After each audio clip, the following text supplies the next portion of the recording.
నమస్కారం, వార్తలకు స్వాగతం. ముందుగా ముఖ్యాంశాలు. ఏపీలో ఘన విజయం సాధించిన టీడీపీ, సంబరాల్లో టీడీపీ నేతలు.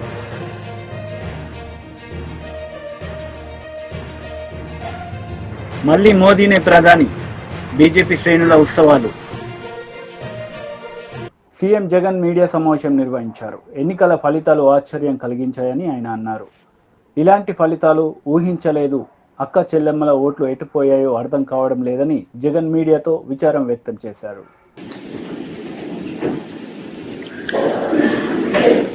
చూసిన ఫలితాలు జరిగిన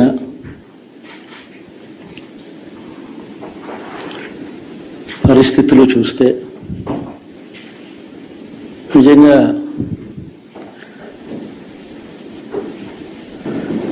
ఆశ్చర్యంగా కూడా ఉన్నాయి.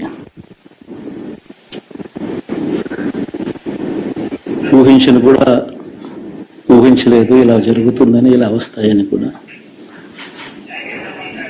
బట్ ఎస్,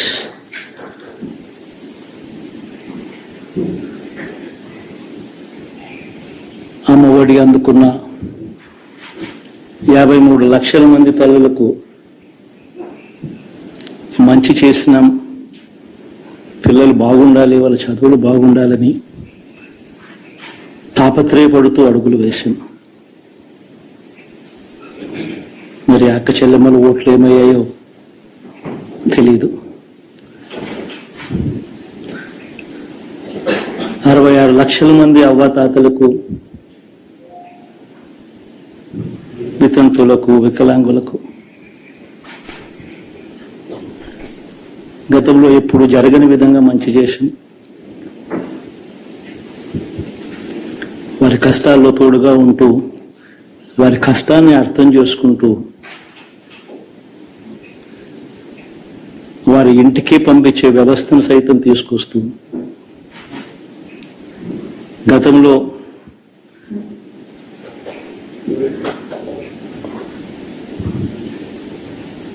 మా ప్రభుత్వం అధికారంలోకి రాకమునుపు ఇస్తా ఉన్న చాలని పెన్షన్ నుంచి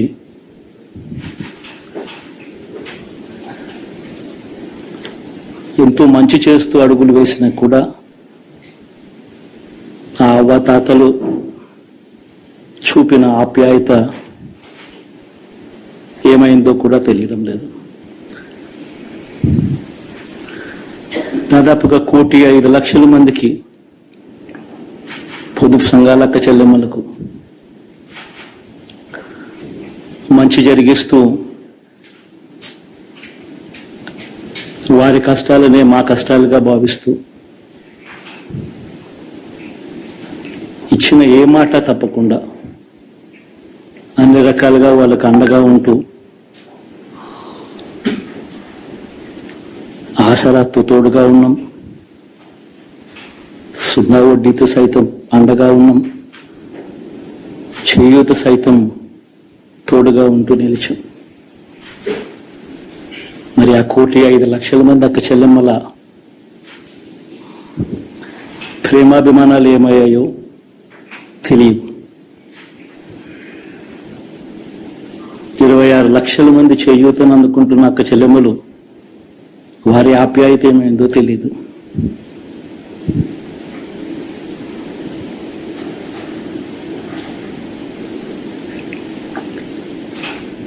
పిల్లల చదువుల కోసం ఏ తల్లి ఏ తండ్రి ఇబ్బంది పడకూడదు అని మొట్టమొదటిసారిగా పూర్తి ఫీజులు ఇస్తూ తీసుకొచ్చి అందగా నిలిచాం. చదువుల్లో ఎప్పుడూ చూడని మార్పులు తీసుకొచ్చాం. దాదాపుగా 12 లక్షల మందికి సంవత్సరానికి మంచి జరిగిస్తూ,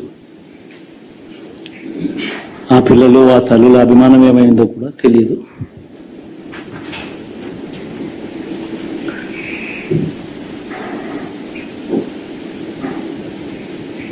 దాదాపుగా 54 లక్షల మంది రైతన్నలకు గతంలో ఎప్పుడూ చూడని విధంగా, జరగని విధంగా పెట్టుబడికి సహాయంగా అందించే కార్యక్రమం మొట్టమొదటిగా జరిగింది మన ప్రభుత్వం వచ్చాకే.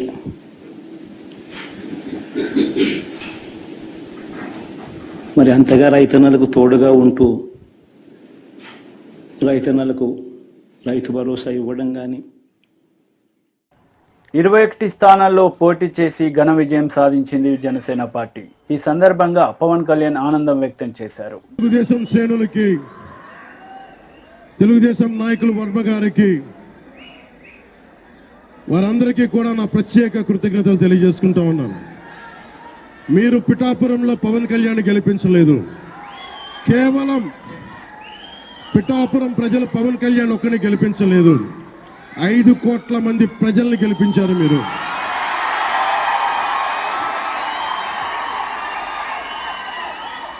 నాకు బలం ఇచ్చారు. ఈరోజు మీరు గుండెల్లో పెట్టుకొని ఓడిపోతేనే ఇంత బలంగా నిలబడ్డవాడిని, మా ఇంత గెలిపించి కాదు మీరు ఇచ్చింది, చిన్నపాటి జయం ఇవ్వాల, ఆకాశం అంత విజయం ఇచ్చారు మీరు నాకు మా కూటమి ప్రభుత్వానికి. ఇది గుండెల్లో పెట్టుకుంటాం, నిలబడతాం, నిర్మాణాత్మకంగా పనిచేస్తాం. మీ కష్టాలలో మీ ఇంట్లో ఒకటిలాగా నేను ఉంటాను, మీ అందరికీ మాటిస్తున్నాను.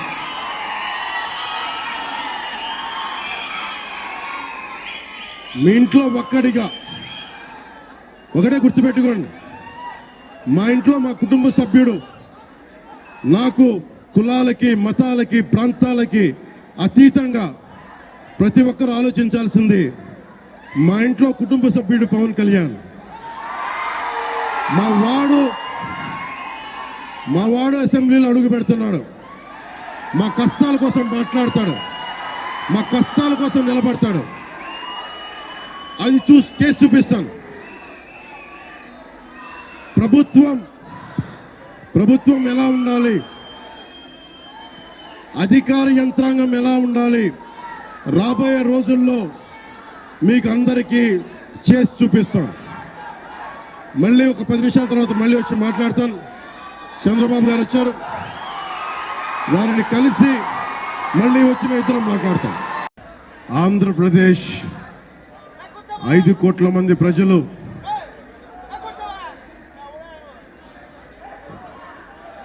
మీరు కూడా కూర్చోండి. చాలా చారిత్రాత్మకమైన తీర్పిచ్చిన రోజు. ఏపీలో కూటమి అఖండ విజయం సాధించింది. దీంతో చంద్రబాబు నాయుడు కుటుంబ సభ్యులతో సంబరాలు జరుపుకున్నారు.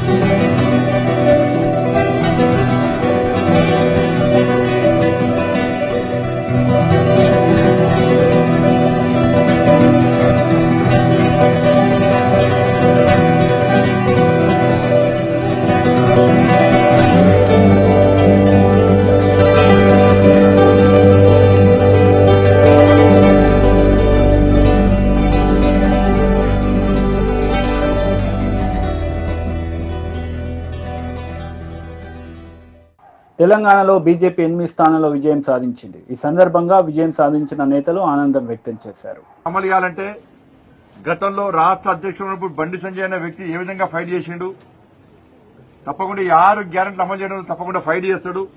దేనికైనా తెగించి కొట్లాడతాడు, మా కోసం కొట్లాడతాడు, పేద ప్రజల కోసం కొట్లాడతాడు, కార్యకర్తలను కాపాడుకుంటాడని చెప్పి ఒక నమ్మకం, విశ్వాసంతో ప్రజలు వాళ్ళ తీర్పును వెలువరించారు. కాబట్టి తప్పకుండా రాబోయే రోజుల్లో ప్రజల పక్షానుంటూ, కార్యకర్తలకు అండగా ఉంటూ కాంగ్రెస్ పార్టీ ఇచ్చినటువంటి 6 గ్యారెంటీలు పక్కా అమలు చేయాల్సిందే. అమలు చేసేవారు కూడా ఇలా ప్రజల పక్షాన పోరాడతాం. దాంతోపాటు కేంద్రంలో నరేంద్ర మోడీ గారి ప్రభుత్వం తిరిగి ఏర్పడబోతున్నది. 3వ నరేంద్ర మోడీ గారు ముచ్చటగా 3వ ప్రధానమంత్రి కాబోతున్నారు. ఈ తెలంగాణ రాష్ట్రంతో పాటు కరీంనగర్ పార్లమెంట్ నియోజకవర్గానికి గతం కంటే ఇంకా మెరుగైన స్థాయిలో ఎక్కువ నిధులు తీసుకొచ్చి ఈ కరీంనగర్ పార్లమెంట్ నియోజకవర్గాన్ని ఇంకా అభివృద్ది చేస్తామని చెప్పి ఈ సందర్భంగా తెలియజేస్తూ, ఇంత భారీ మెజార్టీతో రికార్డు బద్దలు కొట్టే విధంగా కరీంనగర్ పార్లమెంట్ లో గతం కంటే రికార్డు బద్దలు కొట్టే విధంగా నన్ను ఆదరించి అభిమానించి ప్రోత్సహించినటువంటి కరీంనగర్ పార్లమెంట్ నియోజకవర్గ ప్రజలందరూ కూడా హృదయపూర్వక ధన్యవాదాలు. మా లక్ష్యం నెరవేరింది. ఎందుకంటే బండి సంజయ్కి ఓటేస్తే బండి సంజయ్ పోయి నరేంద్ర మోడీ గారిని ప్రధానమంత్రి చేయడానికి ఓటేస్తారని చెప్పి కరీంనగర్ పార్లమెంట్ నియోజకవర్గ ప్రజలు అయితే ఆశించారో తప్పకుండా ఆ ఆశయం నెరవేరబోతున్నది, ఆ లక్ష్యాన్ని చేరుకోబోతున్నాం. మరొకసారి అందరు కూడా మీ అందరు కూడా హృదయపూర్వక ధన్యవాదాలు. జై శ్రీరామ్, జై శ్రీరామ్, జై హనుమాన్, జై నరేంద్ర మోడీ. నాయకత్వం భారత్ మాతా కీ జై, భారత్ మాతా కీ జై, భారత్ మాతా కీ జై. నరేంద్ర మోడీ గారి నాయకత్వం, నరేంద్ర మోడీ గారి నాయకత్వం, సంజయ్ గారి నాయకత్వం, అమిత్ షా గారి నాయకత్వం, అమిత్ షా గారి నాయకత్వం.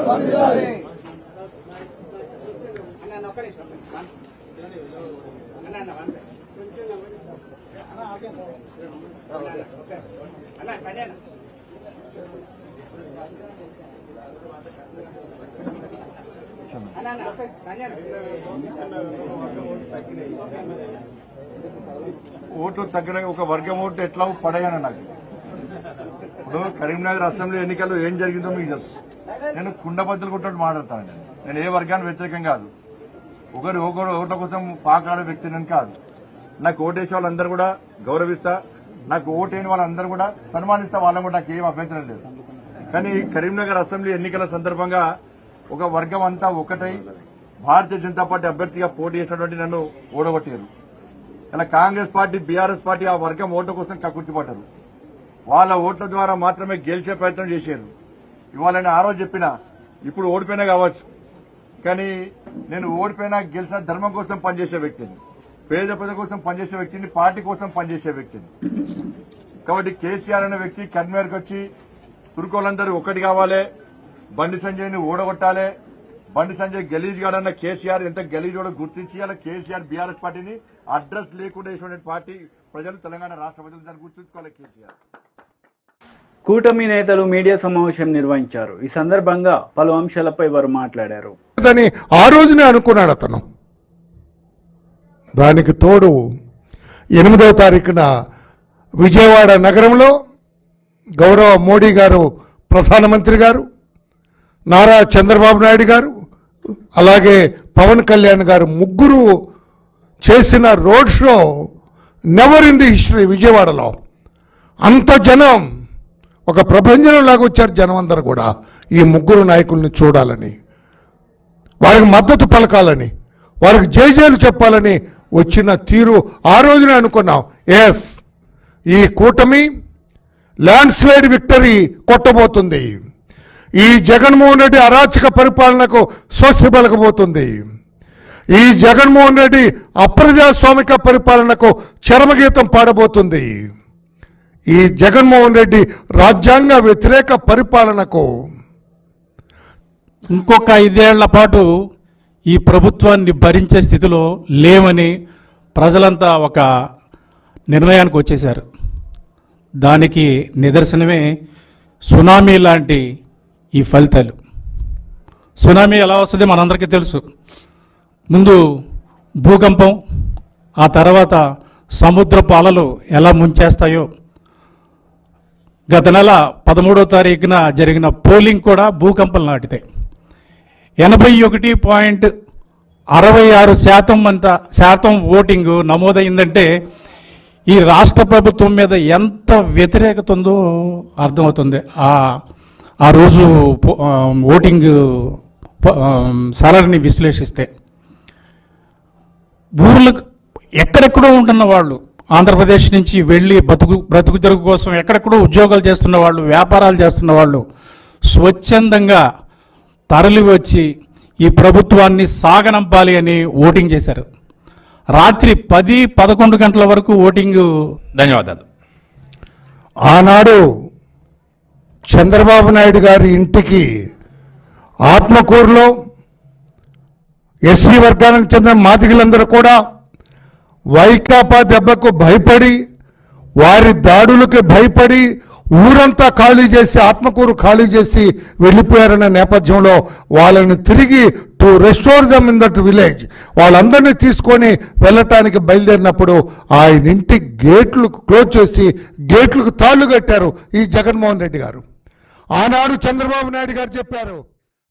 ఏఐసిసి HQలో కాంగ్రెస్ అధ్యక్షుడు మల్లికార్జున ఖర్గే మరియు రాహుల్ గాంధీ మీడియా సమావేశం నిర్వహించారు. ఈ సందర్భంగా ప్రత్యేక వివరణ ఇచ్చారు. बहुत प्रतिकूल माहौल में चुनाव लड़ा। सरकारी मशीनरी ने कदम कदम पर अवरोध डाला। बैंक खाते सीज करने से लेकर तमाम नेताओं के खिलाफ अभियान चलाया। फिर भी शुरू से आखिर तक कांग्रेस पार्टी का कैंपेन सकारात्मक था, पॉजिटिव था। हमने महंगाई, बेरोजगारी, किसानों और मजदूरों की बदहाली और संविधान संस्थाओं का दुरुपयोग जैसे विषयों को केंद्रीय मुद्दा बनाकर हम जनता के सामने गए थे। इन मुद्दों पर बड़ी संख्या में लोग हमसे जुड़े, हमारा समर्थन किया। प्रधानमंत्री ने जिस तरह का कैंपेन किया वो इतिहास में लंबे समय तक याद रखा जाएगा। कांग्रेस के घोषणा पत्र के बारे में मोदी जी ने जो झूठ फैलाया, जनता ने उसे समझ लिया। मैं इस मौके पर कहना चाहूंगा कि श्री राहुल गांधी जी की दोनों यात्राएं, भारत जोड़ो यात्रा और भारत जोड़ो न्याय यात्रा के दौरान लाखों करोड़ों लोगों को मिलना, लोगों की समस्याओं को सुनना और आगे चलकर उन समस्याओं का हल ढूंढना हमारे कैंपेन का आधार बना। हमने इसी को 5 न्याय और 25 गारंटी का नाम दिया और इसी के आधार पर हमने गारंटी कार्ड बनाया। हमारे कार्यकर्ता उसे लेकर घर घर पहुंचे और लोगों को संपर्क करें। इसके अलावा जो एक महत्वपूर्ण बात है वो भाजपा नेतृत्व की अहंकार की वजह से हुई। उन्होंने धीरे धीरे सारे संवैधानिक संस्थाओं के ऊपर गैर कानूनी तरीके से कब्जा करने की कोशिश की। फिर इनका उपयोग विरोधी दल के खिलाफ करने लगे। जो दब गया उसे दबा के अपने तरफ लिया, जो नहीं दबे उसकी पार्टी को तोड़ दिया, नहीं तो फिर जेल में डाल दिया। लोगों को ये विश्वास हो गया था कि मोदी जी को एक मौका और मिला तो अगला हम में कांग्रेस पार्टी के सब नेताओं ने 2-3 चीजें की। सबसे पहले हमने इंडिया गठबंधन के पार्टनर्स की रिस्पेक्ट की, उनकी जो विशेष थी उनको हमने साथ लिया और आपने देखा होगा कि जहां भी गठबंधन लड़ा हम एक होके लड़े। दूसरी बात, कांग्रेस पार्टी ने क्लैरिटी से हिंदुस्तान को एक नया विजन दे दिया है। Pro poor vision, pro production vision Hindustan को इंडिया गठबंधन ने साफ दे दिया है।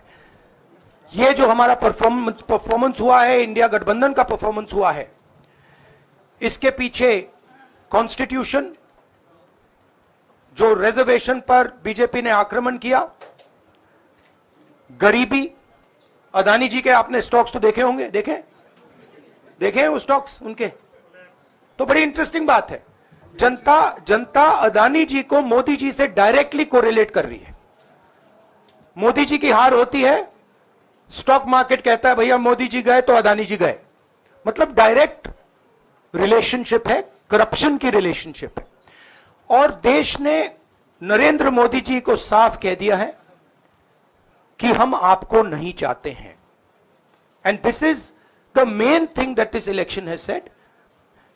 The country has unanimously and clearly stated, we do not want Mr. Narendra Modi and Mr. Amit Shah to be involved in the running of this country. We do not like the way they have run this country. We do not appreciate the way they have attacked the constitution.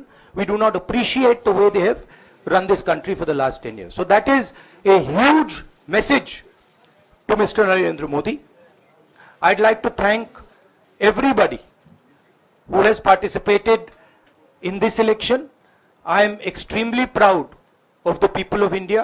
I'm extremely proud of the people who have resisted this onslaught on the constitution. और अंत में मैं आपको कह दूं कि इसको बचाने का काम हिंदुस्तान के सबसे गरीब लोगों ने किया है, सबसे गरीब लोगों ने किया है, मजदूरों ने किया है, किसानों ने किया है, दलितों ने किया है, आदिवासियों ने किया है, पिछड़ों ने किया है। इन लोगों ने इस कॉन्स्टिट्यूशन को बचाया है।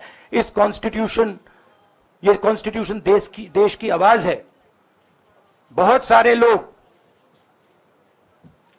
బీజేపీ కార్యాలయంలో సంబరాలు జరుపుకున్నారు బీజేపీ ముఖ్య నేతలు। ఈ సందర్భంగా వారు ప్రసంగించారు। ने अपना खाता खोला है जहां हम कहीं दूर दूर तक नहीं दिखते थे, दूर दूर तक नहीं दिखते थे, उस केरल में कमल खिला है और वहां भी एनडीए की उपस्थिति हो गई है। इसको भी हमको ध्यान में रखना चाहिए। हमारे वोट शेयर बढ़े हैं, हमारे प्रदेशों में वोट का शेयर भी बढ़ा है।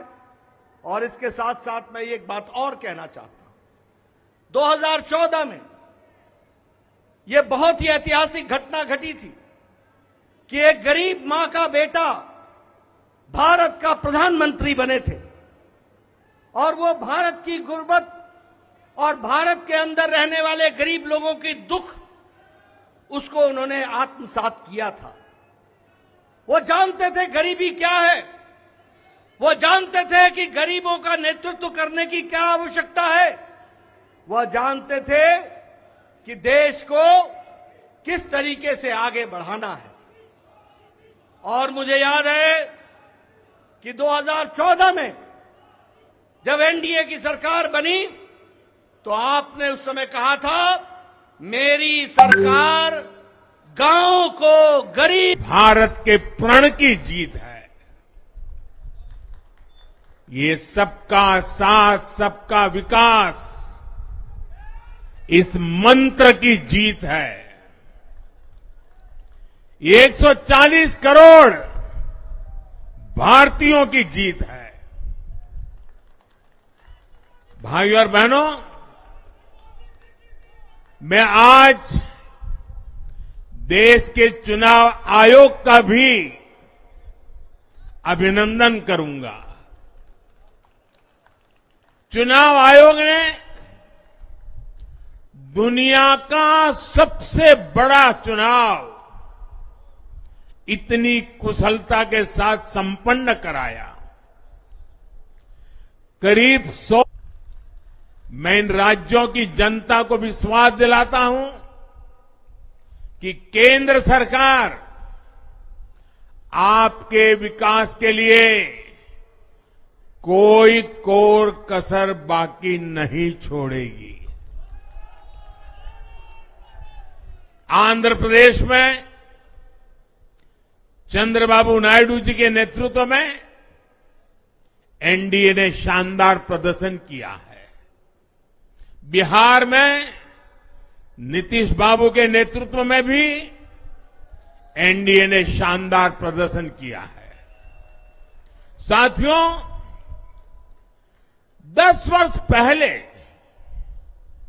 देश ने बदलाव के लिए जनादेश दिया था। तब देश ने हमें, क्योंकि वो समय था देश निराशा की गर्त में डूब चुका था।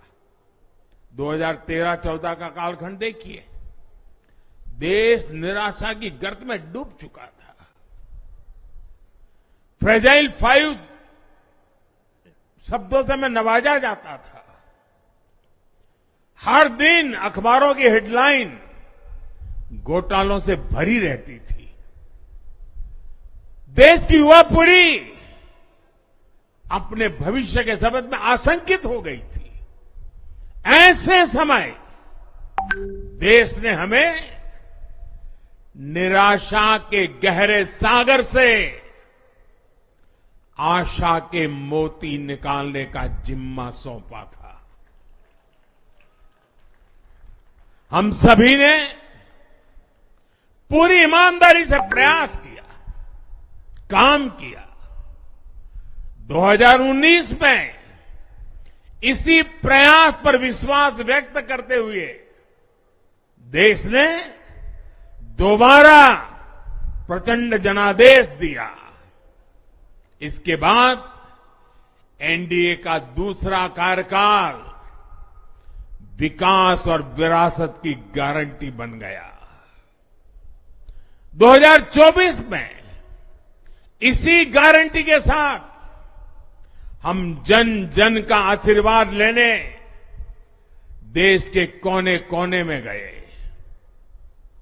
आज तीसरी बार जो వార్తలు ముగించే ముందు ముఖ్యాంశాలు మరోసారి. ఏపీలో ఘన విజయం సాధించిన టీడీపీ, సంబరాల్లో టీడీపీ నేతలు.